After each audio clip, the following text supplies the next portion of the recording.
Ratusan pelayat memadati rumah mantan pelatih PSM Makassar, Syamsuddin Batola, di Kampung Talawe, Kecamatan Bontoa, Kabupaten Maros, Sulawesi Selatan, Jumat, 13 Desember 2024.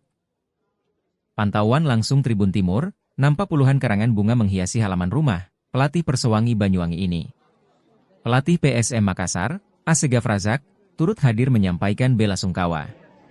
Tak hanya itu, hadir pula ex-pemain PSM diantaranya, Samsuddin Umar, Denny Tarkas, Yusrifar Jafar, Hendra Wijaya, Ali Usman, Febrianto Wijaya, Mustari Ato, Muhammad Ilham, Arif Kamarudin, M. Yasir dan Yusran. Sekitar pukul 12 WITA, jenazah kemudian dibawa ke masjid, untuk disalatkan selanjutnya dimakamkan, di TPU Kampung Talawe. Yusrifar Jafar, saat ditemui di lokasi mengaku, sangat terkejut dengan kabar kematian almarhum. Yusrifar mengatakan, dirinya telah mengenal Syamsuddin Batola, saat masih di bawah naungan PKT Bontang. Syamsuddin Batola pernah menjadi rekan sekamarnya selama setahun. Salah satu momen, yang paling Yusrifar ingat selama masa hidup almarhum, adalah saat pakaian almarhum dilucuti oleh supporter.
Muncul aja, belum muncul aja.